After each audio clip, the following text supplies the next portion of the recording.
안녕하십니까. 고수의 국어 강사 안종민입니다. 자, 이번 시간에는 2023년 고1 11월 전국연합학력평가 14페이지에 있는 현대시 문학을 한번 해설 강의해 보겠습니다. 자, 먼저 제목을 보겠습니다. 제목을 보니까 신석정의 청산백운도라고 되어 있군요. 그러면 여러분이 청산백운도에서 마지막 글자 도를 빼면 청산백운이 남죠. 그러면 이제 이거는 그림이라고 보시면 되겠습니다. 그러면 도가 이제 미인도죠. 그죠? 할 때 그 그림도자입니다. 그다음에 네 글자가 나오게 되면 청산백운 네 글자잖아요. 이건 두 번째 네 번째 글자를 주목하면 됩니다. 산은 산이고 운은 구름이죠. 그러면 나머지 글자가 청과 백이잖아요. 그럼 이제 색깔입니다. 청은 청색, 백은 백색.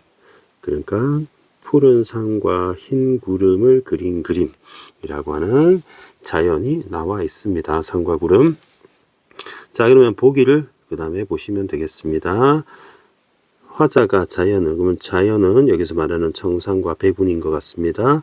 자연을 긍정적으로 생각하고 지향한다고 나와 있습니다. 그 다음에 가에서 자연은 변하지 않는 불변성, 그리고 감싸 안는 포용력을 지닌 존재로 인식하고 동경하는 자연과 어우러진 나를 희망합니다. 함께 하기를, 어우러지기를 희망한다. 이 정도까지만 보고 시를 한번 바로 보겠습니다.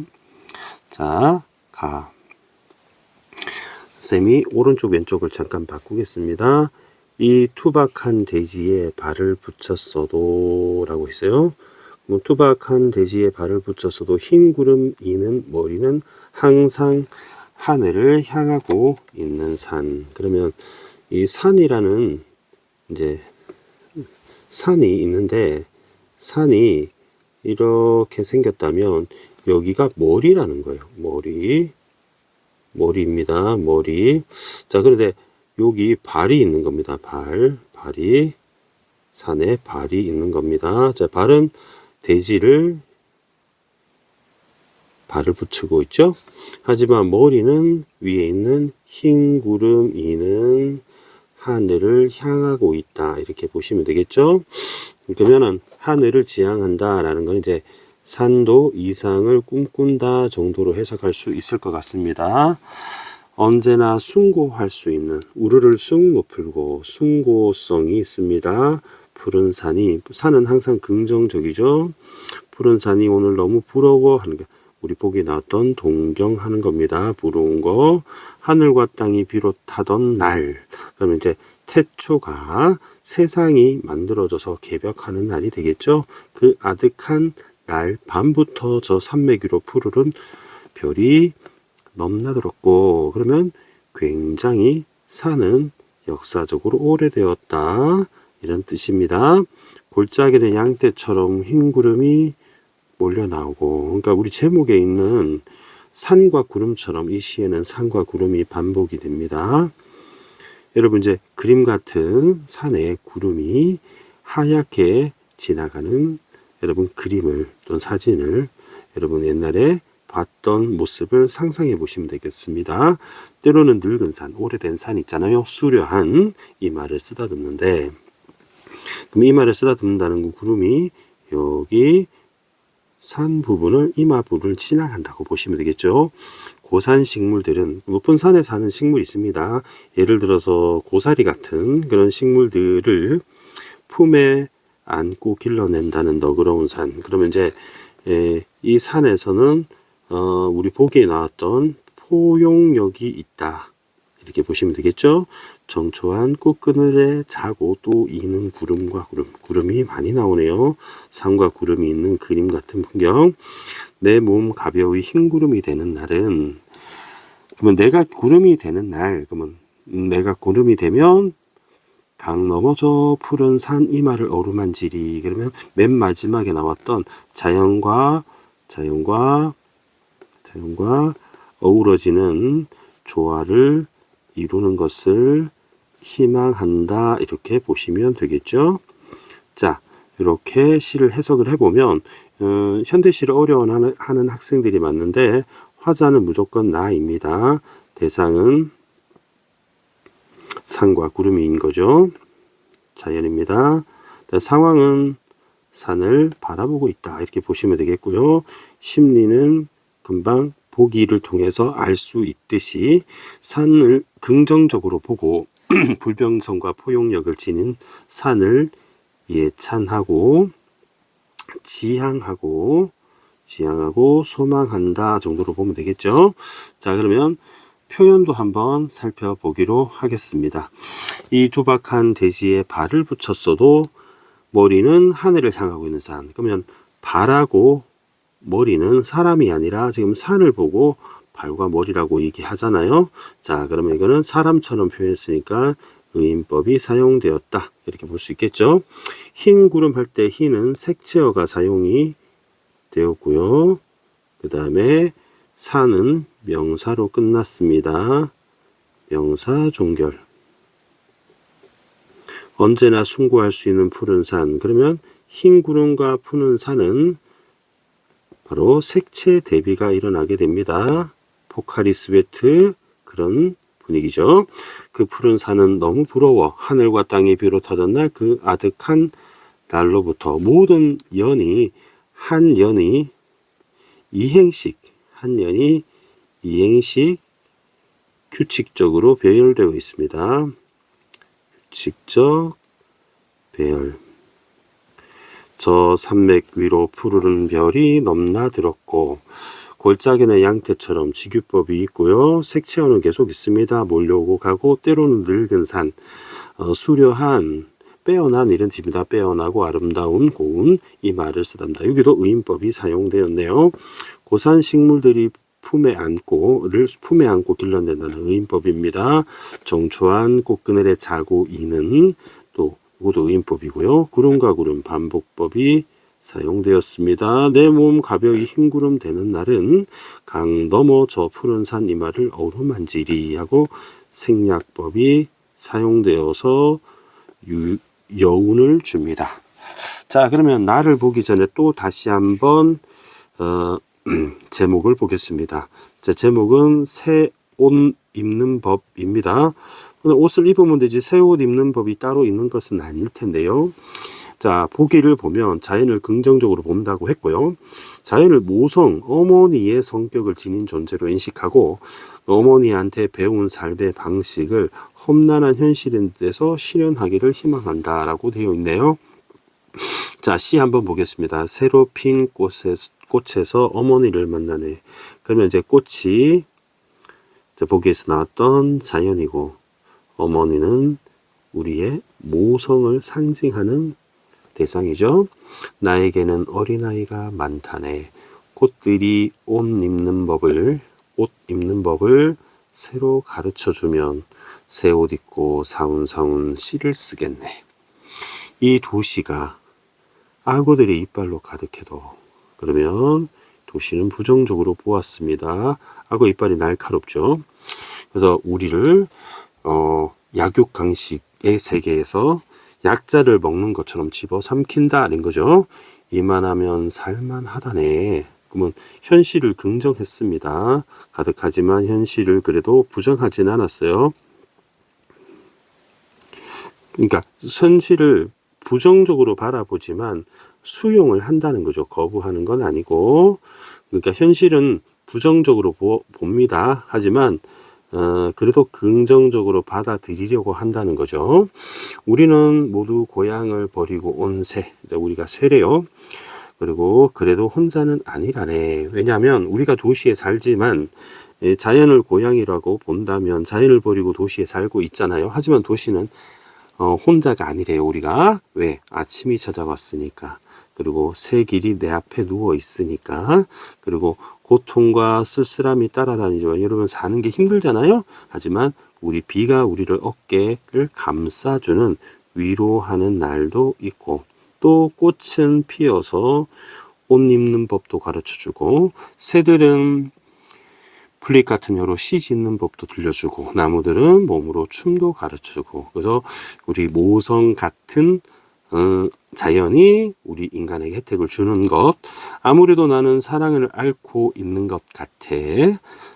자연에 대한 사랑. 악어들이 검은 입을 벌린 이 도시. 왜 자꾸 새 옷을 차려 입고 싶은지. 그러면 이 옷 입는 법시라고 했으니까 이거는 자연과 관련되는 얘기입니다. 그리고 시를 짓고 싶은지라고 문정희님의 시를 배웠습니다. 자, 그러면 화자는 나가 될 텐데 대상은 꽃이라고 볼까요? 꽃이나 등등의 자연이라고 보겠습니다. 상황은 화자는 도시에서 살고 있습니다. 심리는 보기에 나와 있듯이 바로 자연에서 배운 어떤 인생의 방식을 바로 도시에서 실현하기를 소망한다. 그대로 적었습니다. 자, 그럼 표현 한번 살펴보겠습니다. 새로 핀 꽃에서 어머니를 만나네. 나에게는 어린 아이가 많다네. 그러면 네 하고 네가 반복됐으니까 바로 종결 어미가 반복이 되었습니다. 종결 어미가 반복되는 것을 우리 랩에서는 라임이라고 하죠. 국어에서는 우리 각운이라고 합니다. 종결 어미 반복 그리고 각운이라고 합니다. 다리 각자 각선미 할 때 꽃들이 옷 입는 법을 가르쳐주면 의인법이죠. 새 옷 입고 사운사운 시를 쓰겠네. 이거는 음성상징어라고 합니다. 음성상징어는 의성부사와 의태부사를 말하고요. 이것을 사용하지 않는 것보다는 훨씬 실감나는 표현을 할 수 있습니다. 이 도시가 악어들의 이빨로 가득해도 악어들의 이빨은 이제 살아있는 것처럼 도시를 그래서 화류법이 사용되었고요. 이만하면 살만하다네. 우리는 고향을 버리고 온 새. 그러면 우리는 새다라고 했잖아요. 우리가 새는 아니잖아요. A는 B라고 표현한 거니까 우리를 새로 은유한 겁니다. 메타포 A는 B 은유법 기억하시고요. 그래도 혼자는 아니라네. 아침이 또 찾아왔잖아. 자, 우리가 도시에서 상처받고 힘든 일이 많을 때 때로는 아침에 동이 터오거나 또는 다리를 지나가다가 펼쳐진 강 위에 보는 그런 수면에 햇살이 반짝이는 것들 그리고 눈 내릴 때 온 세상가 헤어지는 그런 자연을 보면서 우리가 힐링이 될 때가 있잖아요. 그래서 우리 엄마 아빠 카톡에 보면은 막 자연 사진 되게 많죠. 구름, 꽃, 그죠? 눈, 이런 나무 이런 것들. 그래서 우리 자연을 통해서 모성을 지닌 존재에서 힐링이 된다. 이렇게 생각하면 됩니다. 새 길이 내 앞에 누워 있잖아. 고통과 쓸쓸함이 따라다니지만 부드러운 비가 어깨를 감싸주는 촉각적 심상도 있습니다. 새로 또 꽃은 피어 눈부시게 옷 입는 법을 가르쳐주고 그러면 이것도 의인법인 거죠. 꽃이 알록달록한 꽃이 이제 핀 것을 바로 새로운 옷을 입었다고 표현한 것이죠. 만약에 꽃처럼 옷을 입는다면 정말 패셔니스타가 되겠네요. 그다음에 새들은 풀잎 같은 혀로 이제 풀잎의 모양을 혀로 표현했습니다. 의인법도 되고요. 직유법도 됩니다. 시 짓는 법을 들려주네. 나무들은 몸으로 춤을 보여주네. 바람에 흔들리는 나무가 춤을 추는 모습이라고 의인시켜서 보여주고 있죠. 아무래도 나는 사랑을 앓고 있는 것 같네. 악어들이 검은 색채어가 사용이 되었고요. 이 도시 왜 자꾸 새 옷을 차려입고 싶은지 왜 자꾸 사운사운 시를 짓고 싶은지 자, 요 두는 대꾸 통일한 통사구조 문장 구조가 반복이 되었습니다. 문장 구조 반복이 되었습니다.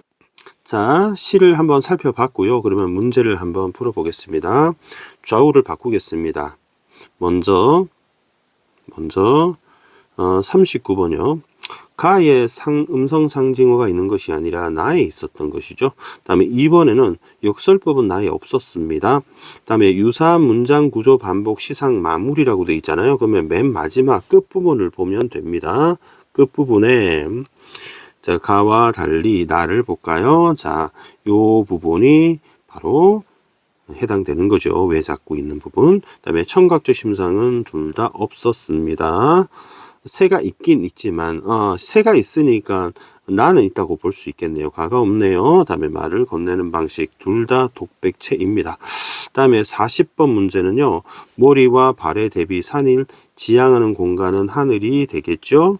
다음에 아득한 푸른 별 오래 전부터 태고 쪽부터 그리고 디귿에 우리는 모두 고향을 버리고 온 새 모두를 통해 우리의 상황은 우리 모두 그러니까 우리도 우리 에블바리 그건 똑같다는 얘기죠. 그 다음에 아침이 또 찾아왔잖아. 또를 통해 아침이 와도 변하지 않는 일상의 한계가 아니라 혼자가 아니라고 했잖아요. 혼자가 아니라는 건 아침을 통해서 아니다. 아니라네라고 했죠. 그래서 아침을 통해서 위로받는다는 거죠. 그래도 라고 했으니까. 그 다음에 검은은 도시에 대한 부분. 검은 악어의 입. 그죠? 악어들의 검은 입. 그래서 부정적인 표현이 되겠죠. 그 다음에 41번은요. 승구할 수 있는 푸른 산이잖아요. 언제나. 불변성이고요. 고산식물을 품에 안는 것은 포용력이죠. 그 다음에 내가 흰 구름이 되면 푸른 산을 이마를 어루만질 거야 라는 것은 화자 어루지고 싶은 화자의 희망이 되는 거죠. 그리고 어머니를 만난다는 것은 자연을 모성으로 지닌 존재라는 것이고 그 다음에 새들이 시 짓는 법을 들려주는 것 나무들이 춤추는 것은 자연으로 배운 방식을 험난한 현실에 실현하고자 하는 화자의 모습이 아니라 이거는 자연의 모습인 거죠. 자연이 우리한테 가르쳐주는 모습이지 내가 배운 것을 현실에서 실현하는 모습은 아닙니다. 그 다음에 흰 구름이 쓰다듬는 늙은 산의 이마를 수려하다고 한 것, 그 다음에 어깨를 감싸주는 비를 부드럽다고 한 것은 자연을 긍정적으로 본다라고 볼 수 있습니다. 여기는 대체적으로 81%, 75%, 76% 정답률이 비교적 높았습니다. 현대시를 좀 해석하는 방법을 다시 한번 알려드린다면 먼저 여러분이 제목을 보시고 제목 속에 나와 있는 것을 통해서 상황이나 제목 같은 걸 캐치하면 되겠습니다. 그리고 화자 대상 상황 심리 살펴보시고요. 보기는 항상 먼저 읽으시기 바라겠습니다. 먼저 읽으면 우리한테 힌트가 된다는 것입니다. 그리고는 표현 연습을 파란색으로 좀 해두면 좋습니다. 플러스 마이너스 긍정적인 거 부정적인 거 표시하면 도움이 됩니다. 이렇게 시를 해석해 나가면서 배운 시 안 배운 시 상관없이 주체적으로 해석하는 힘을 길러 나가면 좋을 것 같습니다. 앞으로 강의를 통해서 현대시를 많이 만나게 될 텐데요. 쌤은 화대상심과 다음에 표현, 그다음에 유기적 해석의 방식으로 수업을 할 겁니다. 시를 바라봄에 있어서 요 요령을 알고 나면 쉬울 겁니다. 특히 이과 학생들이 현대시를 좀 어려워하는데요. 너무 어려워하지 말고 좀 모르는 말은 넘어가면서 긍정적인지 부정적인지 이것들을 먼저 캐치하는 연습을 하시면 도움이 될 거라고 생각합니다. 자, 오늘 강의는 이것으로 마치겠습니다. 여러분 고맙습니다.